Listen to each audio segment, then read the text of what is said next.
Bienvenidas al podcast El Entendimiento del Corazón. Nuestra misión es enseñar la palabra de Dios de forma clara y práctica para que las mujeres conozcan a Dios de manera personal, entiendan su palabra y la apliquen en su diario vivir y en cada circunstancia de sus vidas.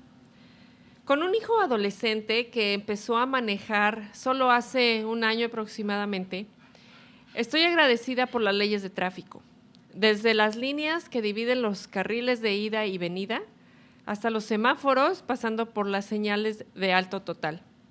Me tranquiliza un poco saber que si cada uno vamos atentos a lo que debemos ir, sin ir distraídos en el celular, respetando las reglas o leyes de tráfico, hay menos probabilidades de un accidente y más probabilidades de que todos lleguemos a casa sanos y salvos.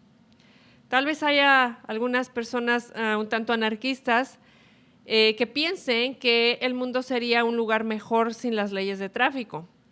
Pero creo que la mayoría de nosotros podemos coincidir que las leyes son buenas y para nuestro bien. Bueno, lo mismo pasa con los 10 mandamientos y estos son una expresión del carácter y del corazón de Dios para nuestro beneficio y para su gloria. El día de hoy nos concentraremos en solo 2 versículos. Éxodo 20, versículo 1 y 2. Que dicen que entonces Dios habló todas estas palabras diciendo: yo soy el Señor tu Dios, que te saqué de la tierra de Egipto, de la casa de servidumbre. Este prólogo nos da el contexto y de hecho los judíos consideran este el primer mandamiento. En Éxodo 20, versículos 18 y 19, leemos que todo el pueblo percibió truenos, relámpagos y el sonido de la trompeta, y esto causó temor y temblor en el pueblo. Y ellos le dijeron a Moisés que fuera él quien hablara con Dios, pero que ellos no podían porque temían morir. Bueno, presumiblemente, cuando el Señor dio los 10 mandamientos, él mismo lo había hecho sin Moisés como mediador al principio. El pueblo, no solo Moisés, había escuchado al Señor dar la ley moral. Como mencionaba en el episodio 101, esta es la primera vez que Dios habló directamente a los israelitas como congregación. Mientras medito la frase, entonces Dios habló, me quiero poner en los zapatos de los israelitas. ¿Se imagina la impresión de escuchar al Creador, al único ser que es 3 veces santo, dirigirse a un montón de pecadores? ¿Qué nivel de gracia y amor? Y aunque la mayoría de nosotros no experimentamos ese escenario imponente con truenos, relámpagos, humo y el sonido de trompeta, Dios nos habla por medio de las Escrituras. ¿Podemos ver su gracia? Que el Creador Todopoderoso nos haya dejado las Escrituras para que podamos conocerlo. Y de hecho, en Hebreos leemos que Dios habló en otro tiempo por medio de los profetas en distintas ocasiones y de múltiples maneras, y que en estos últimos días nos ha hablado por su Hijo, a quien constituyó heredero de todas las cosas, por medio de quien hizo también el universo. El versículo 3 de Hebreos 1 nos dice que Jesús es el resplandor de su gloria y la expresión exacta de su naturaleza. Ok, pasando al versículo 2, vemos que Él deja claro su señorío y le dice al pueblo: yo soy el Señor tu Dios, que te saqué de la tierra de Egipto, de la casa de servidumbre. Él no tuvo que explicar que Él existe. Él simplemente da por hecho que el pueblo sabe. Esto me recuerda cuando Dios revela su nombre a Moisés y le dice que le diga al pueblo: yo soy, me ha enviado a ustedes. Y esto habla de la autorrevelación del nombre de Dios, a menudo interpretado como Jehová o Yahweh, refiriéndose a su existencia eterna, su autosuficiencia y su presencia constante con el pueblo. Después de mencionar quién es, menciona entonces lo que Él ha hecho, que es liberar a Israel de la esclavitud. Él es el Redentor.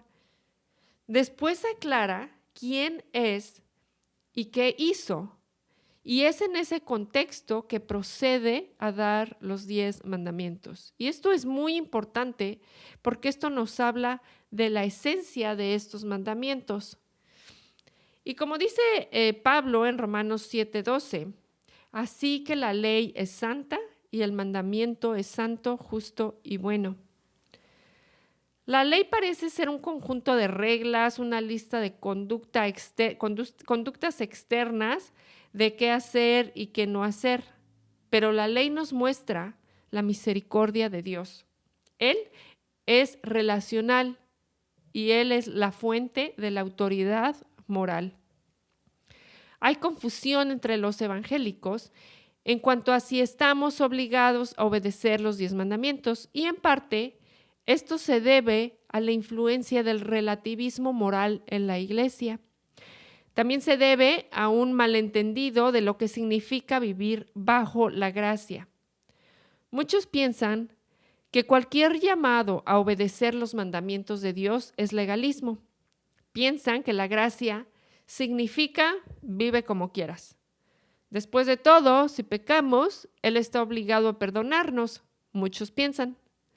Pero de hecho, en Mateo, en el Sermón del Monte, Jesús va más allá y nos enseña que no simplemente es un asunto de comportamiento externo, sino del corazón. En 1 Juan 2 leemos, el que dice, yo le he llegado a conocer y no guarda sus mandamientos es un mentiroso y la verdad no está en él. Pero el que guarda su palabra, en él verdaderamente se ha perfeccionado el amor de Dios. En esto sabemos que estamos en Él. El que dice que permanece en Él debe andar como Él anduvo. También en 1 Juan 5:2 dice, en esto sabemos que amamos a los hijos de Dios, cuando amamos a Dios y guardamos sus mandamientos. Juan 14:21. El que tiene mis mandamientos y los guarda, ese es el que me ama, y el que me ama será amado por mi Padre, y yo lo amaré y me manifestaré a él. Recordemos que los capítulos anteriores a Éxodo 20, el tema ha sido la redención del pueblo. Por la propia voluntad de Dios, Él los sacó de la esclavitud. Entonces, la salvación siempre ha sido solo por gracia. Y Dios dio la ley al pueblo después de haberlos liberado de la esclavitud de Egipto. Los 10 mandamientos no son una forma de esclavitud, sino son el resultado de la libertad de la esclavitud.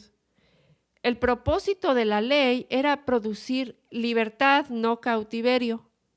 En 1 Juan 5:3 leemos, porque este es el amor de Dios, que guardemos sus mandamientos, y sus mandamientos no son difíciles. La verdadera libertad no es la capacidad de vivir como a uno le plazca, sino la capacidad de amar y servir a Dios sin ser estorbados por el pecado. De hecho, Santiago habla de la ley de la libertad.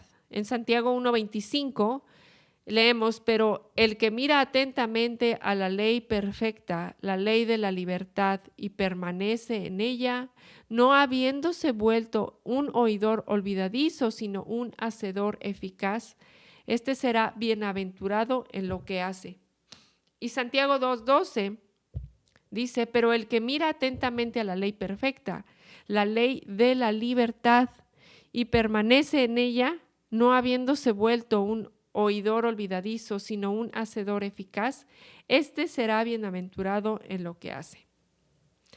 Amigas, Satanás quiere que creamos que la ley de Dios es para hacernos miserables, pero la ley de Dios es libertad y es una manifestación de su gracia. Es un error pensar que la ley y el amor se oponen, pero es cuando amamos a Dios y a los demás que vivimos en libertad. Es mi oración que crezcamos juntas durante esta temporada enfocada en la ética cristiana y que podamos ver la infinita sabiduría y el carácter de Dios en cada uno de sus mandamientos y darle la gloria y honra que solo Él es digno de recibir. Hasta el próximo episodio. Gracia y paz.